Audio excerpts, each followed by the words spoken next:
নমস্কার, সবাইকে স্বাগত আমার channel secrets of cooking with Manita. আজকে আমরা যাচ্ছি একটি মন্দিরে। এই মন্দিরটি একটি বিশেষ মন্দির। যারা হনুমানজির ভক্ত তাদের এই মন্দিরটা ভীষণই ভালো লাগবে। এই মন্দিরটা হচ্ছে নৈহাটিতে। এখানে যেতে গেলে আপনাদেরকে নৈহাটি আসতে হবে এবং সেখান থেকে যে কোনো টোটো বা অটো ধরে আপনারা চলে আসবেন মাদ্রাল হনুমানজির মন্দিরে। এটা সবারই জানা এবং সবারই পরিচিত। এটা বেশ কয়েক বছরের পুরনো এবং এই জায়গাটি একটি বিরাট বড় জায়গা। ঢোকার পরেই পড়বে সিদ্ধিদাতা গণেশের মন্দির। তারপরে এইখানে হচ্ছে আপনাদের মোমবাতি ধূপকাঠি জ্বালানোর জায়গা। এখানে রয়েছে বজরংবলী মানে হনুমানজির শায়িত মূর্তি, যেটি খুব কমই দেখা যায়। এবং এখানে রয়েছে একটি বিশাল বড় জলাশয়, সেখানে বেশ ফোয়ারার ব্যবস্থা করা আছে এবং বোটিংয়ের ব্যবস্থা করা আছে। মন্দিরটি অনেকখানি জায়গা নিয়ে তৈরি করা। এখানে আপনারা চাইলে গ্রুপে করে যেতে পারেন এবং এখানে পিকনিক বা যে কোনো অনুষ্ঠান করতে পারেন, যেমন পুরনো এটা না? জন্মদিন, কত বছরের পুরনো? বিবাহবার্ষিকী, নরনারায়ণ সেবা, বিভিন্ন। এখানে রয়েছে অন্নপূর্ণা মন্দির। আমরা সেই অন্নপূর্ণা মন্দিরের ওপরে সিঁড়ি দিয়ে গেলাম। গিয়ে মন্দিরটি সেই সময় বন্ধ ছিল, কারণ দুপুরবেলা এটি আবার খুলবে দুপুর 2টোর পরে। মন্দিরটা আমরা 4-5টা প্রদক্ষিণ করে নিলাম এবং এখান দিয়ে চারিদিকটা দেখলাম। কি অপূর্ব দৃশ্য! ওপর থেকে নিচটা দেখতে খুবই মনোরম। এখানে মা অন্নপূর্ণার সঙ্গে শিবও আছেন। এরপরে আমরা সিঁড়ি দিয়ে নেমে গেলাম।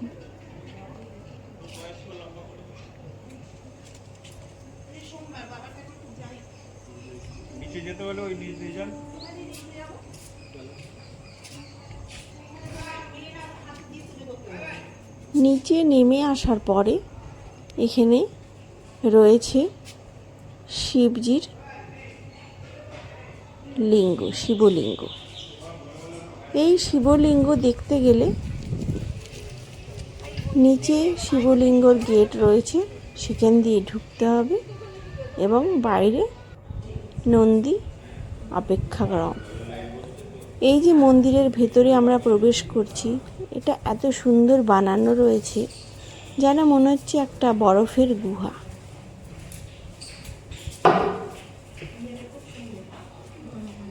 শিব মন্দিরের ভেতর থেকে বেরিয়ে আসলে আপনারা নন্দীজিকে দেখতে পাবেন।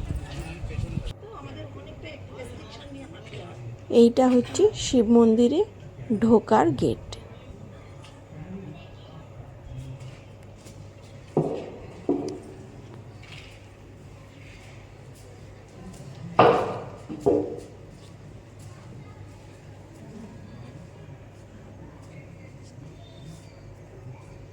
খুবই শান্ত পরিবেশ। এখানে আপনারা নিজের মনোকামনা জানিয়ে এবং শিবের মাথায় জল ঢেলে খুব ভালোভাবে পুজো করতে পারবেন।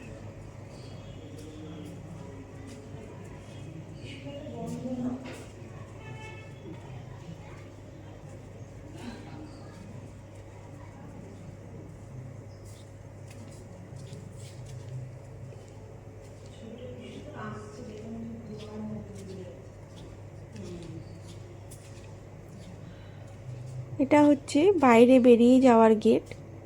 সেই গেটটা বন্ধ আছে এবং তার বাইরেটা এরকম। এরপরে আমরা চলে এলাম আরেকটি মন্দিরে এবং সেখানে বাইরে বেশ বড় জায়গা এবং সামনেই স্কুল দেখা যাচ্ছে। স্কুলের বাচ্চারা সেই সময় খেলাধুলা করছিল।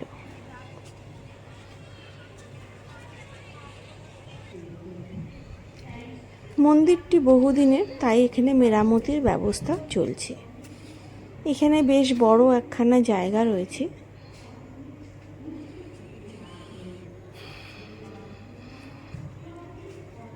এই মন্দিরটি রাধাকৃষ্ণের। এইখানে ভক্তরা আসলে ঠাকুরের নাম করা অথবা তারা এখানে বিশ্রাম নিতে পারেন। প্রচুর খালি জায়গা আছে এবং সেই জায়গাতে ওনারা প্রচুর গাছপালা লাগিয়েছেন, কিছু ফলের গাছ এবং কিছু ফুলের গাছ। মন্দিরের ব্যবস্থাপনা খুবই ভালো। এই সিঁড়িটা দিয়ে ভেতরে চলে গেছে। এবার আমরা আস্তে আস্তে মন্দিরের বাইরের দিকটা দিয়ে হেঁটে হেঁটে সিঁড়ির কাছ অবধি পৌঁছালাম।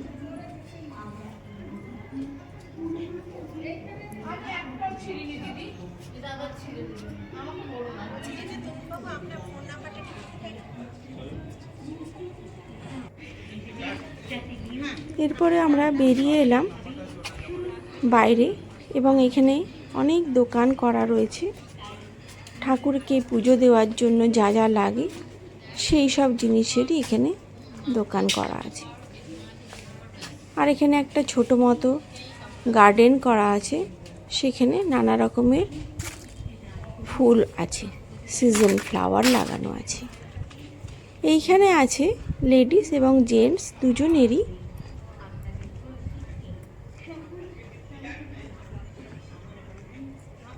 ইউরিনাল।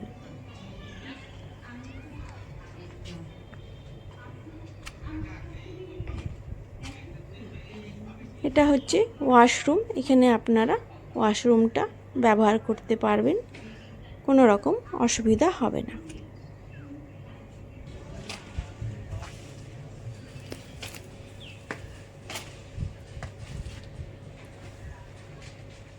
লেডিস এবং জেন্টস দুজনেরই পৃথকভাবে ওয়াশরুম বানানো রয়েছে। আমরা যেই সময় গেছিলাম সেই সময় বাগানে বেশ গোলাপ ফুল ফুটেছিল। এটা একটা বেদি মতো বানানো রয়েছে। সেই বেদির মধ্যে এখানে যজ্ঞের জন্য চৌকোনো সিমেন্ট দিয়ে বাঁধানো জায়গা, এইখানে যজ্ঞ করা হয়।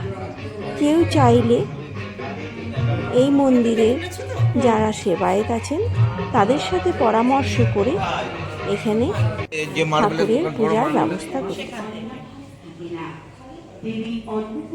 এবার জেনে নিন এখানকার সেবায়েতের মুখে মন্দিরের কথা।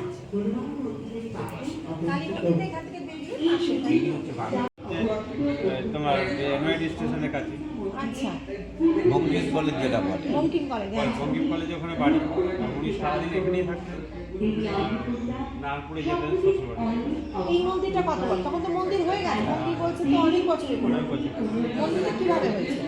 মন্দিরটা হয়েছিল আমরা যেগুলো জানি যে একজন জমি দিয়েছিলেন আমাদের ঘোষাল বলে। হ্যাঁ, আর এক মারোয়াড়ি বানাচ্ছিল, বানাতে মারা গেল। তো হঠাৎ করে সে মানে বাবা কিরম শুয়ে দেওয়া হলো কেন? এই আমি দেখেছি এলাহাবাদে। উনি এটা এলাহাবাদের প্রয়াগের যেরকম সিস্টেম সেই সিস্টেম উনি করেছে। আচ্ছা, ওখানে লেটে হনুমানজি বলা হয়। লেটাই বলে, ওটা ছোট আর একটা বড়। এর কাছে বলবেন যে আমি হনুমান মন্দিরে যাবো, তখনই ফার্স্ট করে আপনাকে বলে লেটা হনুমান। মানে লেটা হনুমান বললেই মাথা লেটে যাবে। আচ্ছা, তো এটা কত বছরের পুরনো? তাও তো 100 তো হবে। 100 তো হবে। ইউটিউবে না 400 বছর লেখা আছে। না, আমি বলছি যে 100 তো হবে। মন্দির দেখে আমরা জ্ঞান থেকে দেখি ওরকম পুরনো। এগুলো তো সব রিপিয়ার রং চক করে যেগুলো নতুন লাগে। আর নতুনের মধ্যে গণেশ মন্দির।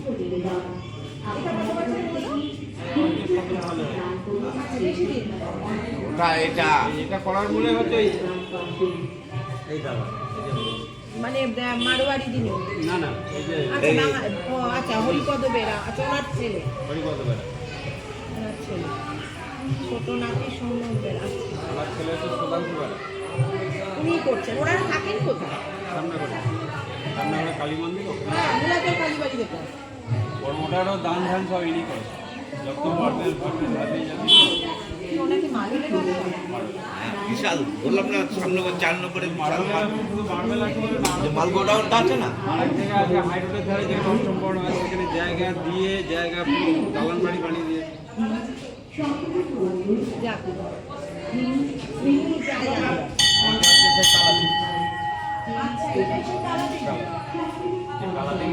লেখা এইটাই হচ্ছে সেই তালা। খাল ওখানে খানিকটা কাটা আছে, ওখানটা খানিকটা কাটা। আর এখানে নৌকা করার জন্য একটাই আপনার ওই বোট আছে।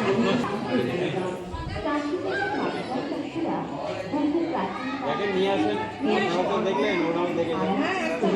তো আমার তো খুব আরে পছন্দ। আরে কাজ না করে না, এমনি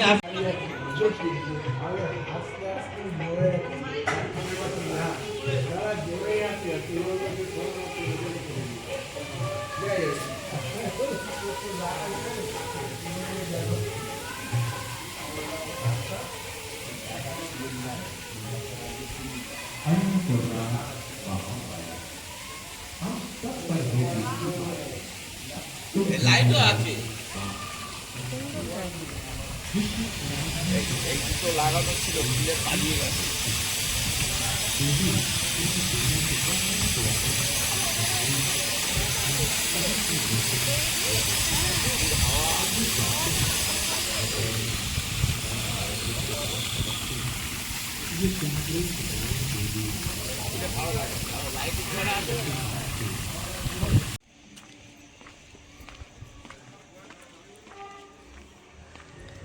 মন্দিরের সেবায়েতই আমাদের চারিপাশটা ঘুরে দেখালেন এবং এখানকার বর্ণনা দিলেন। আমরা ওনার সাথেই চললাম পাশের জায়গাটা দেখতে।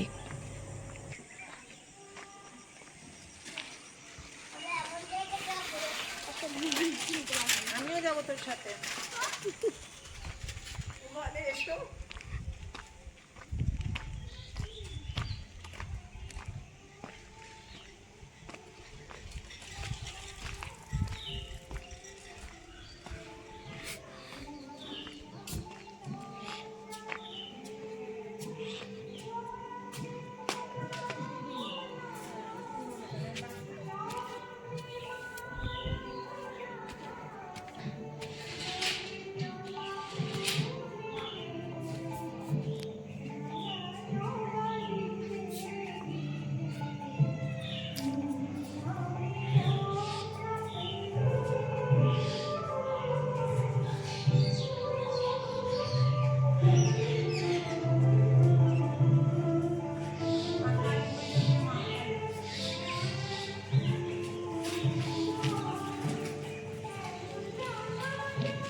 হনুমানজির বিশ্রামের সময় শেষ হয়ে যাওয়ার পরে আমরা চলে গেলাম সেই হনুমানজির দর্শন করতে।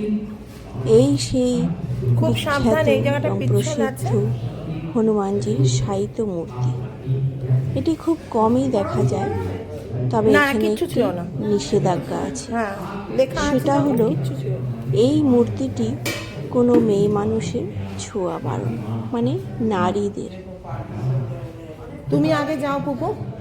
এমনকি ওনাকে ফুল দেওয়াও বারণ আছে। এখানে দেখুন লেখা রয়েছে যে कृपया महिलाएं प्रतिमा स्पर्श ना करें, মানে মহিলাদের এই প্রতিমা ছোঁয়া বারণ। ওপর থেকে প্রতিমাটি এইরকম দেখতে। যারা আপনারা যাবেন তাদের ভীষণই ভালো লাগবে।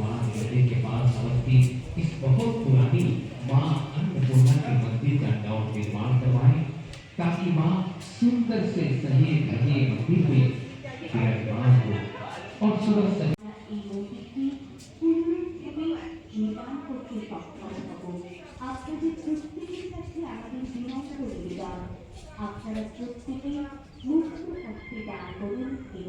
বিনম্র নিবেদন। কাকিনাড়ার মাত্রালবাসীরা বহু প্রাচীনকাল থেকেই দেবী অন্নপূর্ণার আরাধনা করে আসছেন হনুমান মন্দিরের পাশে অবস্থিত দেবী অন্নপূর্ণার মন্দিরে। বর্তমানে এই মন্দিরটির জরাজীর্ণ অবস্থা, তাই এই মন্দিরটি পুনর্নির্মাণ করতে ইটানগর এবং তৎ পার্শ্ববর্তী অঞ্চলের প্রত্যেকটি মানুষের কাছে আমাদের করজোড়ে নিবেদন, আপনারা প্রত্যেকেই আর্থিক সহযোগিতার হাত বাড়িয়ে দিন, যাতে আমরা করতে চাই। তাই সমস্ত সদস্যবৃন্দ আপনাদের প্রত্যেকের কাছে আন্তরিক নিবেদন। সকল ভক্তানুরাগী মানুষদের আমরা জানাই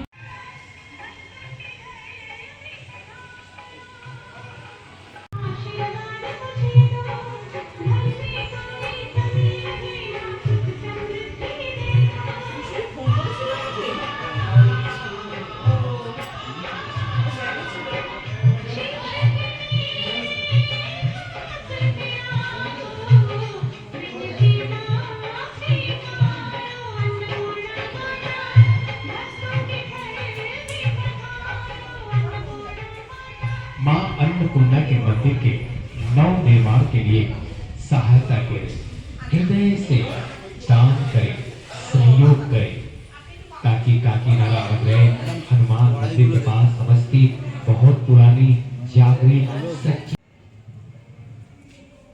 এখানেও যদি একটু গালিচা পাই করতে পারে আপনারা কিন্তু এখানেও বসতে পারেন। তলায় গান টান করে এই মন্দিরে প্রতি মঙ্গলবার এবং শনিবার প্রচুর ভক্ত সমাগম হয় এবং তাদের অন্নভোগ প্রদান করা হয়। তার জন্য এখানে অনেক ঘর বানানো রয়েছে, সেখানে রান্না এবং খাবারের সুব্যবস্থা রয়েছে। মন্দিরের সামনে ব্যবস্থা করা যায় না? 100 জন একবারে বলবে? না না তা বলছি না, ওখানে কত এখানে একসঙ্গে 300 থেকে 400 লোক খাওয়ানো যেতে পারে। আমাদের যিনি সেবায়ত ছিলেন তিনি আমাদের সব ঘরগুলো ঘুরে দেখান।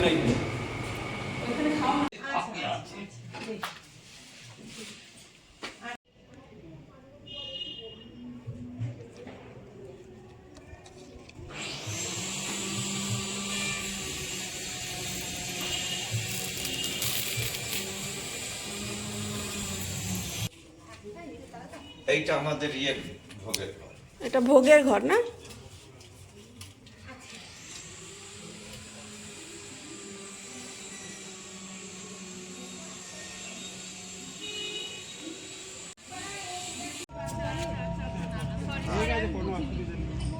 श्रद्धालु भक्तों माँ अन्नपूर्णा পুরো মন্দির দর্শন করে এবং বজরংবলীর আশীর্বাদ নিয়ে আমরা ফেরত এলাম।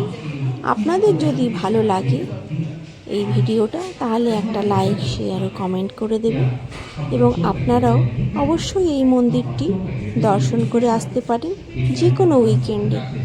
আশা করি আপনাদের খুব ভালো লাগবে। আপনারা ভালো থাকবেন। দেখা হবে একটা নতুন অন্য কোনো ব্লগে। ताकि माँ सुंदर से सही धजे मंदिर में विराजमान हो और सुरक्षित